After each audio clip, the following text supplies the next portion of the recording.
Welcome back, people of Earth and elsewhere, to Spam Crackers Continues Joestar Struck, the JoJo's Bizarre fan-made dating simulator. We just finished getting 2 good endings with Josuke, so now we get to move forward. The second JoJo that we met in this game, Joseph. And I'm just gonna look at my quick loads. I just want to know how many of these I have. Okay, I've got a bunch of them, and it looks like the most recent ones are the ones that end up on here. So we're just gonna start a whole new game, and we're gonna see if we can't get on Joseph's good side. I might skip around because we're gonna be seeing a lot of the same early dialogue.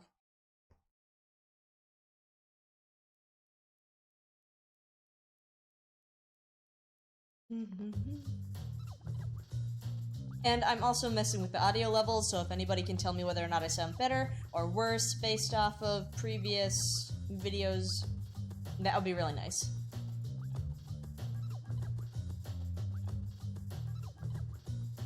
I mean, at least now I know why I'm even going to this school. That's a pretty funny story, by the way.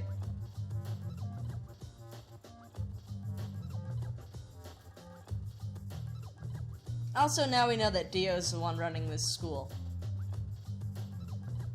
Why? Eventually I'll have to get my,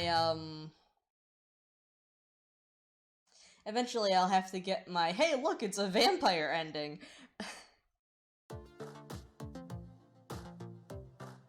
Did I mention that I like the music in this game? It's pretty funny. We'll make some other choices. Is it that obvious? You're just a fresh face is all. And your uniform is pretty, ordinary.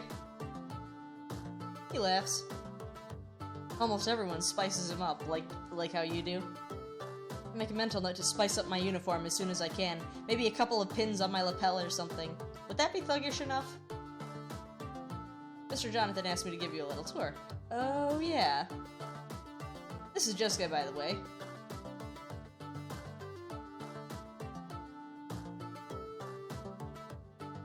Now I'm debating whether or not to use a different name in every single route. Give me a minute here.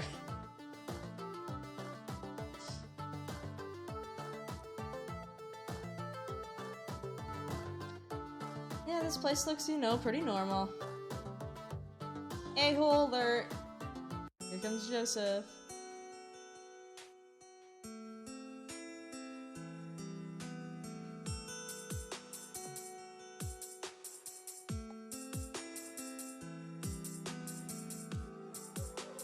And yes, I do count on people watching the other route to know how all of these, already read dialogues work. Class isn't optional. Blah blah blah. Talking about fish.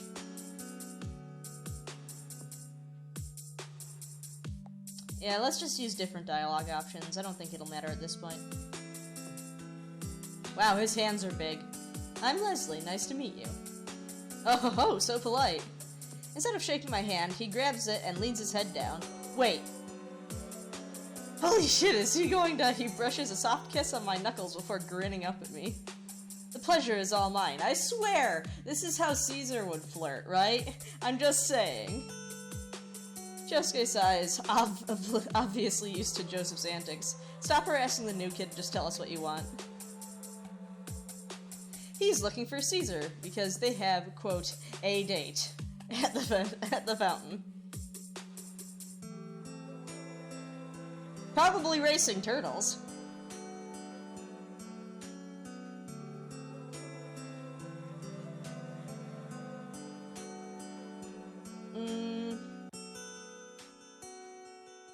Do I wanna— okay, yeah, different dialogue option. The fish guy thing doesn't go— no, the fish guy part of the dialogue works better at somewhere else. And we'll ask what Caesar looks like again.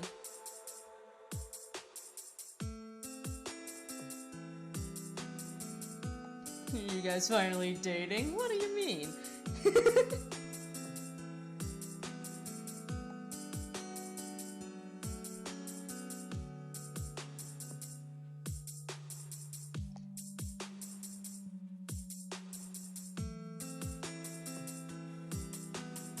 certainly something. Josuke laughs. Yeah, that's certainly one way to put it. But he's really not a bad guy, he's just rambunctious? Yeah, that's a good word. Let's get back to that tour. Yep. Pointers on how to fit in, other odds and ends people to watch out for, and yet we don't talk about the principal. Or the nurse. He's quick to laugh and has a certain charm that makes you feel at ease. Sorry, Josuke, not this time. Let's get to class.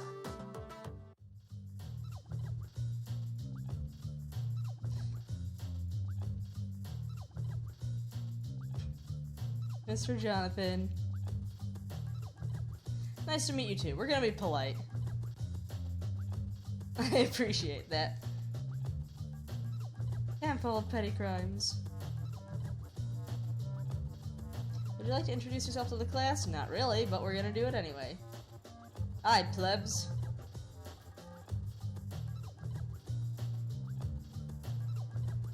We're not gonna go quite there. And I guess that's it. The class looks underwhelmed at my intro, but I guess it's to be expected. Josuke gives me a small thumbs up anyway. Thank you for your introduction. Okay. Again, let's play a little seat roulette here. Let's play Protagonist Chan and go sit by the window. The classroom is already mostly full, but score, there's a couple of window seats still open. Not everybody can be an anime protagonist. I make a beeline for one before anybody else can snag it. Nothing like having a constant distraction besides me for the very first day of class. Alright, settle down. I get comfortable as Mr. Jonathan calls roll and sets into the lesson of the day. The view out the window is great. I can see some of the grounds and pretty much all of the courtyard with the fountain. It's all empty. Not really a surprise since everyone is in class. Everyone except for Joseph. And maybe Caesar. Racing turtles by the fountain? I'm still going with that. The guy from earlier. Even with the distance between us, I can spot immediately. After all, he's gotta be like 6'13" and built like a linebacker. He's huddling on the far side of the fountain with some blonde guy who's almost as huge as he is. Are they... No, they've got a turtle, and now I'm even more confused. A little distracted? I almost fall out of my seat as I realize everyone in class is looking at me. Also because I was leaned halfway out the window trying to see what those guys were doing. I'm fine. Not cool. I hunker down on my seat. Like that'll make it so that nobody can see how embarrassed I am. It's a delinquent school. Why does it even matter if I'm paying attention? Mr. Jonathan is giving me an exasperated smile and going back to the lesson, like he's a cool uncle instead of a teacher in charge of straightening out a bunch of goof-offs. Maybe I should at least try to stay focused.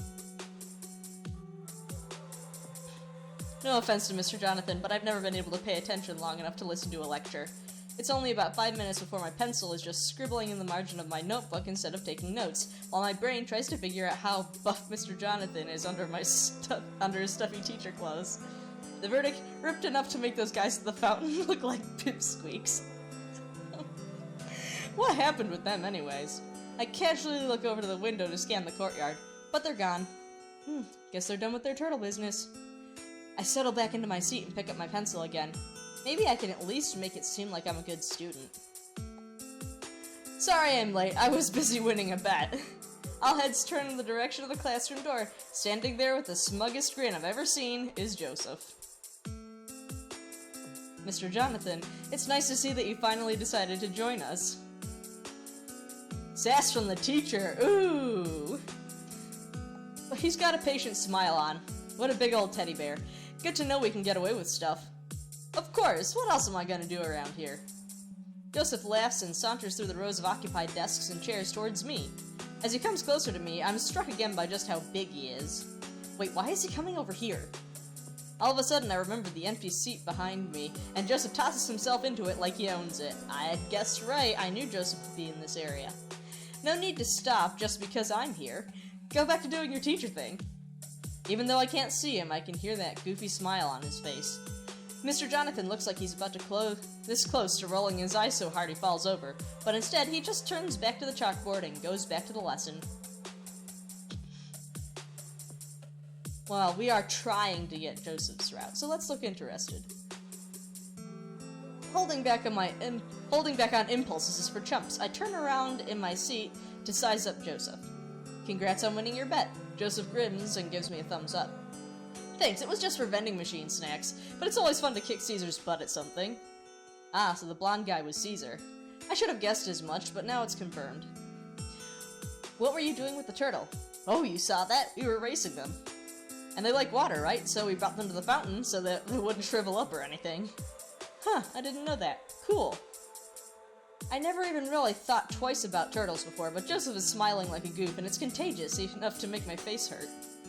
I turn around before Mr. Jonathan can catch me not keeping up the good student facade. I even start to take notes again. But there's a thump on the back of my chair, and I straighten up. I can feel something digging into my back, and the person sitting next to me looks over with sympathy in their eyes. I turn my head just enough to see Joseph's feet up on the back of my chair, soles of his shoes right in my face. What the crap, man? It's only my first day. Then again, should I really have expected anything from a school for delinquents? Can you not remain calm and study on? Tie his shoelaces together. Oh, I kind of want to tie his shoelaces together. Oh, quick save, quick save. Yeah, we're gonna tie his shoelaces together. I wait until Mr. Jonathan is turned toward the board, and then turn around enough to look Joseph straight in the eyes and pull one of his shoelaces undone. He blinks at me, and then again cuts across his face as he just watches me pull the other one loose.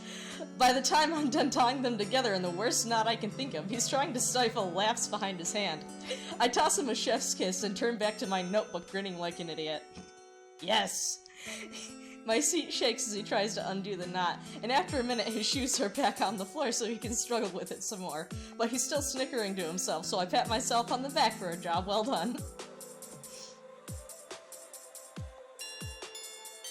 It takes at least 10 years, but the bell finally rings and everybody starts piling out of the classroom. I just stay in my seat. No point in trying to fight through that mess. Make sure you do the reading tonight. Nobody really listens to him, but he seems kind of like he expected that and doesn't look too put out. Poor Jonathan. The blonde guy from the fountain, Caesar, appears in the doorway just as the crowd of people escaping the classroom starts to thin out. Taking your time, Jojo? He turns to me instead of waiting for Joseph to answer and gives me that kind of amused, pitying look. I'm so sorry you have to sit next to this idiot. Hey! Just ignore him if he gives you any trouble. He's harmless. Good to know. I decided to take his advice right away, and don't look at Joseph even though I can feel him pouting behind my back. Good to know. Gotta keep my grades up, right? Joseph blows a loud raspberry and slugs Caesar on the shoulder. Why do you hate fun? He doesn't actually seem too put out, though, and they bicker all the way out the door. Are they friends or enemies? Both. Rivals, if you will. Joseph isn't in class the next day, which, whatever, delinquent school. But when it gets all the way to Friday, he still hasn't shown up, and I start to worry a little bit. Just a little, you know, the normal amount. No big deal. I actually managed to get to school a little early for once, and there's a bunch of people hanging out all around the courtyard. Oh hey, it's the blonde guy with that Joseph. That was with Joseph. Caesar? That was his name, right? Hey, Caesar! I went to get his attention, and he breaks off from the group to come over. I haven't seen Joseph for a couple of days. Is he okay? Caesar sighs. He's fine, he's just cutting class. He seems a lot chiller now than when he was around Joseph. Oh, okay. I'll, get to class then. You're in Jonathan's first class, right? I'll walk you. He falls into step with me, and boy is it a lot easier to push through the crowds with this big dude clearing a path for me. Caesar hasn't said anything, so I feel compelled to break the silence between us. Does Joseph cut class a lot? So, you know, how often does Joseph actually come to class? A couple of days a week if he feels like it. He's lucky he's smarter than he looks, or else he probably wouldn't graduate on time.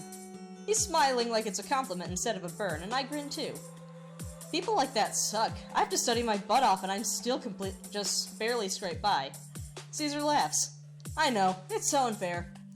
He is a good person, though, when he's not causing trouble. Definitely no heart of gold, but at least it's in the right place. He looks all fond. Guess there's more to both of them than I thought. We're outside the classroom now, and he opens the door for me. I'll hunt him down this weekend. Let me know if you need me to punch him or for anything. Aw, it's cute that he thinks I wouldn't punch someone for myself. I throw him a thumbs up anyway. You got it. I like protagonist Chan and how he or she, they, it talks. There's something very cool about it. The rest of the day takes literally forever to pass. Ugh. Maybe if school wasn't so boring, I wouldn't have ended up stuck at this cram school. At least Mr. Jonathan tries to make things interesting, which is more than I can say for any of my other teachers, past or present. But sweet, sweet freedom after the final bell rings. I hustle out before anybody can do something stupid like ask me to stay after or anything. Bye, Josuke. It's a beautiful day out. Breezy and not a cloud in the sky, but I have a ton of homework, so I cut through the park and I spotted the other day on my way home. Ooh, new scenery. There's all sorts of students and joggers and moms with kids hanging out in the open areas, but there's a path that goes off into the trees and looks like it probably leads the right direction home. Note, I would not do this. I have a terrible sense of direction, but Leslie is on the way. The pathway is still all sunny, but there's lots of trees on either side that make it all dark and cool over the shrubs and things planted off the path. There's even one of those big gate things over the path up ahead, a torii gate, looking all formal. It's pretty cool, but I'm totally turned around by this point, and I have no idea if I'm going in the right direction. Don't go through 12 of those torii gates. You'll never come back. Oh hey, is that... Speak of the devil. Joseph is crouched over at the next bend in the path, checking something out under the bushes. Go back, call out to him, and sneak up on him, go through the gate. If he's doing something, there's a 50-50 chance that it's that would be good to sneak up on him, but also bad. So, let's just call out to him. Hey, Joseph! Yeah! I knew it! He falls back on his butt in the gravel, and when I run forward, I see there's a little black and white dog under the bush in front of where he was crouching. Oh? It stops baring its teeth at him and sits down in the grass with its nose in the air like it's too good to even scamper off. Iggy! Joseph pouts up at me upside down, and it's cute enough I want to smother him. Aw. You scared the crap out of me. Then I probably should have just snuck up on you. What are you doing? Joseph's face lights up. Oh, check out this little guy I found. He gestures at the dog, who proceeds to give him the most intense stink eye I've ever seen. It's actually pretty impressive. I'm trying to get him to come out, but he's being a big baby about it. The stink eye intensifies. Leave the dog alone, offer a snack, offer the dog a toy. Snacks always seem like a good idea. Hang on, maybe I've got something. I swing my backpack off and rifle through it. Uh-huh. I pallet a half-empty pack of beef jerky. I crouch down and hold out a piece to the dog. Here, it's for you. You hungry? The dog glares at me while he sniffs at it, then he snaps it out of my hand so fast I barely see him move. Dang, he's going to town on that. Poor little guy must be really hungry. Joseph snickers. Oh, just really likes beef jerky. I go to grab another piece for him, but Joseph's holding the pack. What the hell? How did he get it out of my hand without me noticing? He's got a piece sticking out of his own mouth, and I snort and push him off balance so I can grab the bag back. The dog's ears are all perked up as he waits for another piece, and this time, when he takes it, he lets me scritch behind his ears as he pins it under his paw and tears it up. Good boy! It suddenly occurs to me that I'm not actually sure this is a boy dog. Then he rolls over onto his belly for scratches, and yep, he's a boy dog. Dog balls, gross! So he's not even neutered. Joseph snickers next to me, and yeah, okay, it's pretty funny. He reaches out to pet the dog too, but before he even touches its fur, the dog twists around and bites him. Ah! He yanks his hand back and the dog lets go, snapping up the last of the beef jerky before it runs off into the woods. Are you okay? What a little asshole. He's cradling his hand, so I can't see it too well, but I think he might be bleeding. Hang on, I might have something. I rifle through my bag and come up with my work bandana. Oh, I work, apparently. Good thing yesterday was laundry day. I get him to show me his hand, and yeah, it's bleeding a little bit. Man, it looks like it hurts. I try to be gentle as I wrap the bandana around his hand. Dang, his hands are big. It's actually kind of tricky to tie. Is there anything you don't have in that bag? I suddenly realize I'm holding his hand in both of mine and I can feel my face heat up. Maybe if I don't look at him, he might notice how badly I'm blushing. So, think you can kiss it better?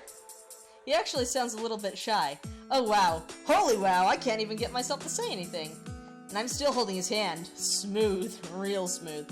I lean down and drop a quick kiss on his pinky knuckle, the only one outside of the bandana. Any better? He's blushing. Baka! Haha, yeah, definitely. Score! Well, just don't tell anybody about my magic healing powers. He's definitely holding my hand now. Holy smokes. No problem, your secret's safe with me. Can I be your sidekick if your nemesis shows up?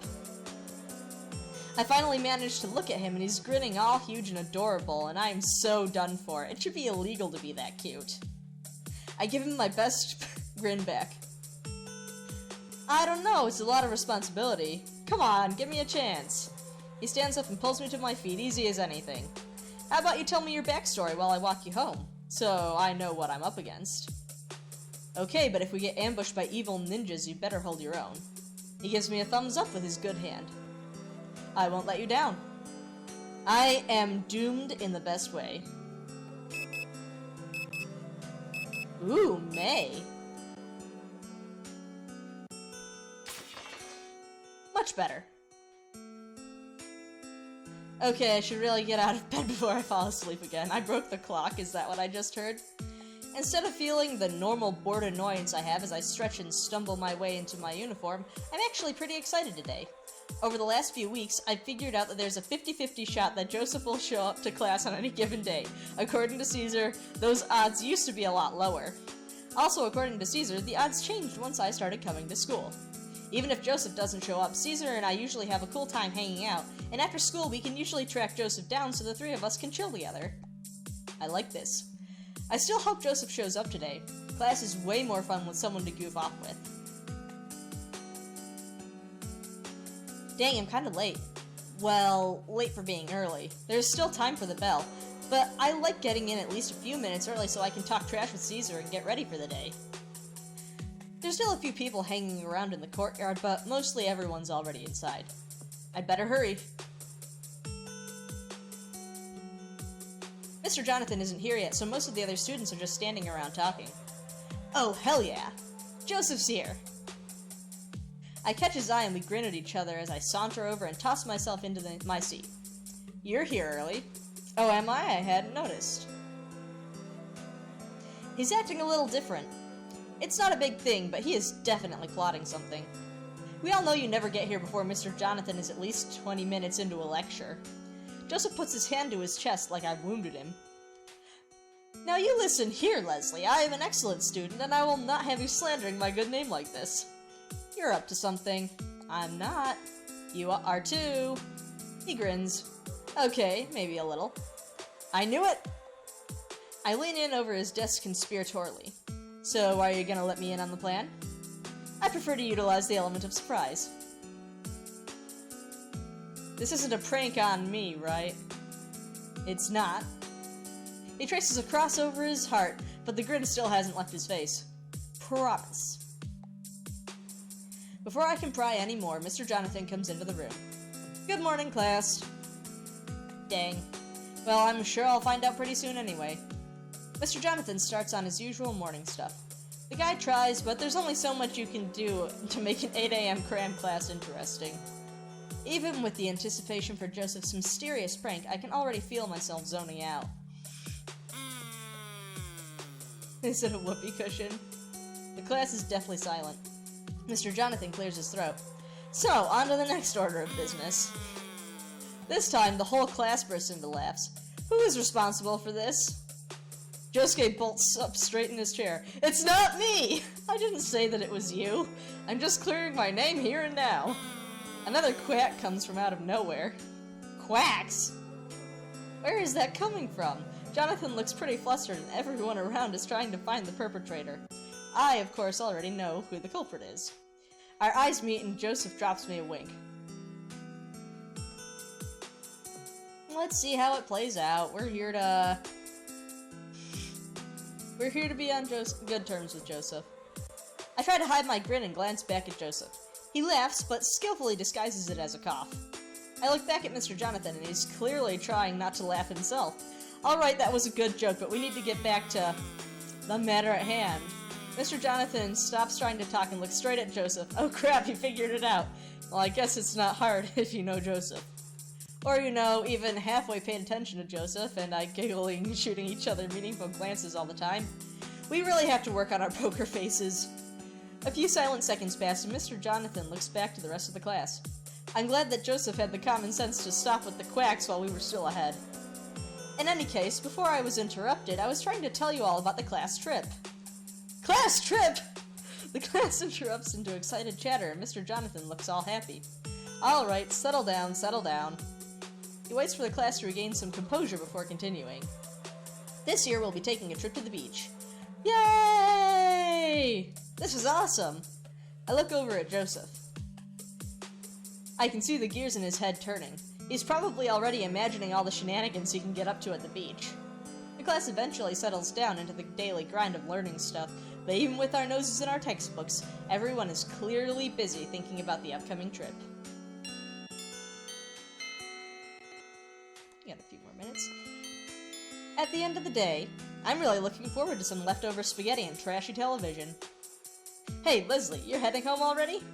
Nah, I'm off to fight crime, unless you have a better offer. As a matter of fact, I do. Oh? He points at himself. Me! He points at me. You. Big, mouth-watering burgers with a side of greasy fries. That's certainly tempting. Only tempting? He lets out a huge sigh. I guess I'll have to pull out the big guns. He pauses dramatically. And a milkshake. Sold to the gentleman in the half shirt. It's not a half shirt. It's a 3/4 shirt at least. No, it's only half a shirt because it doesn't have sleeves. We both laugh. But anyways, I'm starving. Let's hit the road.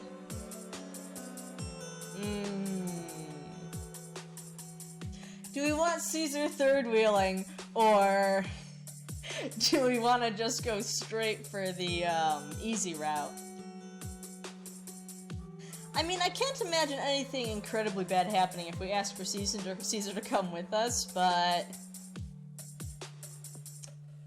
Well, I always said Joseph was easy. Let's go. Hell yeah! This is a pretty sweet ride. Oh, is he driving? Joseph runs his hand over the dashboard before lovingly bopping his Hawaiian girl bauble, setting her hulaing. That's my pride and joy. My home away from home. He pulls a stick shift and eases into the road. He can drive a stick, okay. He's actually a really careful driver, never going over the speed limit and using his mirrors and turn signals and stuff like you're supposed to. With his personality, I kind of figured he'd be a maniac behind the wheel. Comment on the driving or comment on the car? I am gonna comment on his driving. I gotta say, I'm really surprised. About what? Your driving, it's really good. Joseph laughs. What were you expecting? I don't know. You just seem really laid back. I figured you'd be a pretty careless driver. We look like we're in the middle of the road. So you think I'm careless? I mean, that's probably just my perspective from being in the passenger seat. No, that's not what I meant. The car goes silent as I try to think of what to say next. Before I can figure something out to save my ass, Joseph speaks up. Being laid back and careless are two different things. And besides, I only seem laid back. Man, I think I really upset him. I'm sorry, sometimes my mouth moves faster than my brain. It's all good. But is it, though? I frown and look out the window. Oh, I've seen this place. I've never been into it. It's kind of tacky and not quite in a good way, but I've heard the food is really good. Time to get our burger on. Let's eat until our arteries beg us to stop. I like the cut of your jib. I'll run in and get our food. Today's too nice to be sitting inside, don't you think? Sounds good to me. What would you like? I'll have whatever you're having. Awesome, I'll be right back. I take a tentative seat on the hood of Joseph's car as he disappears into the building. I want to know what this car looks like, actually. It's a really nice day. He made a good call to keep things outdoors. I tilt my head up to the sun and nearly feel like dozing off. I have returned. He's brandishing a brown paper sack that's already getting dark with grease at the bottom and 2 styrofoam cups. For a second I'm afraid he'll get mad at me for being on top of his precious car, but instead he hops up on the hood right next to me.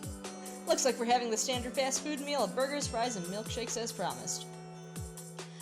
A ground beef patty seasoned with a blend of salt and pepper, topped with iceberg lettuce freshly picked from the head and thinly sliced, locally grown Roma tomato, all in a sesame seed bun. I hate tomatoes, by the way. He pulls out each item as he describes them. Bon appetit! I laugh. You are a true gourmet. Only the finest of foods can sate my palate.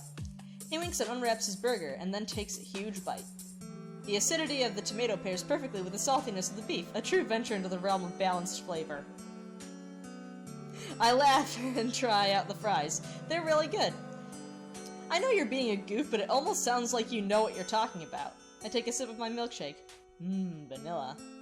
Think you'll go to a culinary school when you graduate? Nah. I like food, but focusing my whole life on it doesn't sound like a good time. He takes another bite of his burger. He looks thoughtful and maybe a little sad. I can tell he's got more to say, so I keep myself busy with my burger. Wow, this is really tasty. He takes a sip of his milkshake and sighs. Graduation really is right around the corner, isn't it? How old are we? Okay, so he's gotta be at least 16, right? Are we 18?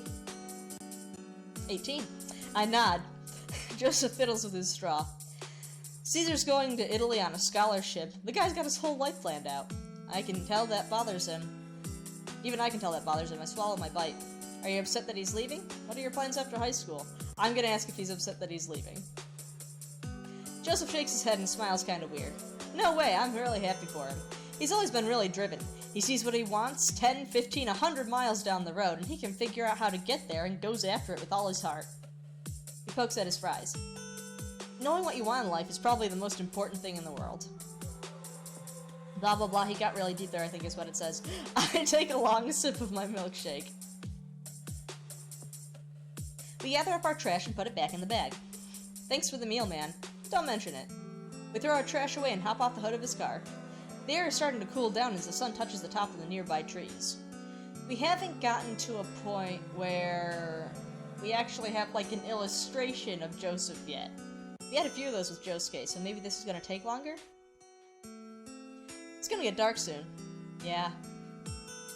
I know that's the polite way of saying it's time to wrap up our little hangout. Are you ready to head home?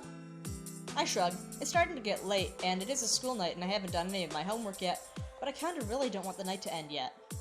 Well, if you don't want to head out yet, I have a place I'd really like to take you. And right now is the perfect time to go. Let's go with him.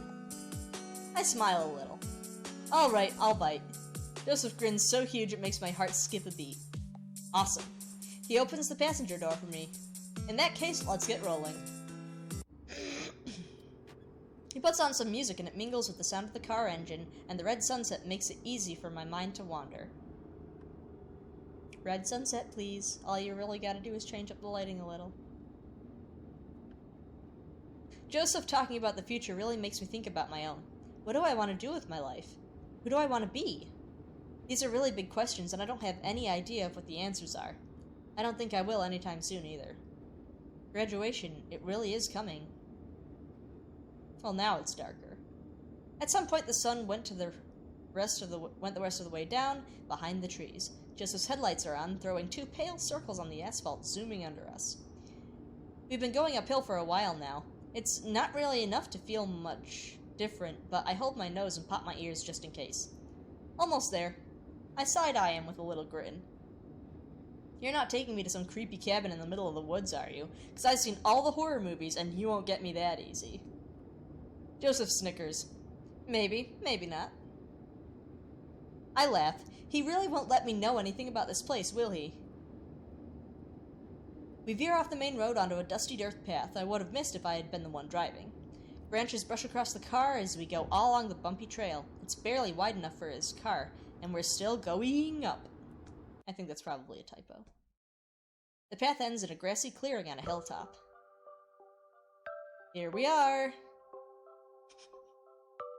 It's so cute. I didn't know what I'd been expecting, but I'm speechless. It makes sense why he wanted to go around dusk. We can see the whole city spread out across the horizon, sparkling with lights, almost like the night sky is reflected below us. Wow. It really is something, isn't it? When I glance over at him, he's staring out over the city. Seeing all those people down there, each light a different home, a different life, kind of makes you feel small in the grand scheme of things. He comes around the car and wraps my hand up in his. Oh, wow, wow, wow, wow, wow, wow, wow, wow, wow. Come on. I follow him up to the very top of the hill. I feel dizzy and weightless. It's totally just because we're so high up, that's all. Joseph takes a huge breath, enough to puff out his chest. Ah! My eyes go wide as he yells at the top of his lungs. What are you doing? Relieving stress. Try it. Scream. Let that frustration out. Sounds like bullshit, but I'll believe it. I see what you did there. I'm screaming, I swear I am. I can only yell so loudly into the microphone. It already annoys people with how loud I do talk. Oh, I see his birthmark! The Joestar birthmark! I got you there, that's cool! We're screaming. Dang, this does feel good. I'm not ready to graduate! I'm tired of people thinking they know everything! Is he saying things that are eating at him? Huh. I guess I'll give it a try. Complain about time, complain about capitalism, complain about stress. Let's complain about stress. I'm tired of feeling tired. I'm sick of always being on edge. That's it, let it all out. I'm terrified of the future. I'm tired of being alone. This is the best way to get to know somebody. We both scream into the night. I feel like a weight has been lifted off my shoulders. Getting to say these things out loud, it feels so good and cleansing. Our screams trail off into laughs. Ah, I feel better. Me too. We look out over the city. It's so quiet here. Peaceful. I feel like I could live up here, out of reach of all my problems. Joseph sighs. When I'm up here, it feels like everything in my life is so insignificant. But it's not a bad feeling. Yeah, I get that. We're both silent for a long time. I guess we should probably start heading back. I know he's right, but it makes me feel sad. Yeah. I pat around the car door until I find the crank to roll the window down. How old-fashioned. With the window down, the car is filled with cool, rushing night air. I stick my hand out and hold it against the wind for a minute and tilt it to sail through the flow. Aerodynamics. My hair is whipping around my head. I feel so alive. I can't remember ever feeling this good. And now into June. Today's the day of the school trip. I'm actually going this time. And that is going to be the end of this part. Because if I went entirely through Joseph's route, what fun would that be if we did it in one try? I tried to do that with Josuke last time, and that went well. I'll have to try out some of the other routes again later, but again, we're just going to try and beeline it to the best ending that I can possibly ponder out. That'll be it for now, though. Oh, let's save. Right here. We're gonna save. Oh, is it gonna make me save? Or is it just gonna make me autosave? Whatever. We're gonna do the quick save thing again because it's just easier for me to find my files that way. Let's see here. Yep, that'll be it for now. Thank you everybody for watching, and I hope you're looking forward to the next episode. I know I am. I know I am. Hope you're enjoying this, and I will see you in the next video. Ciao!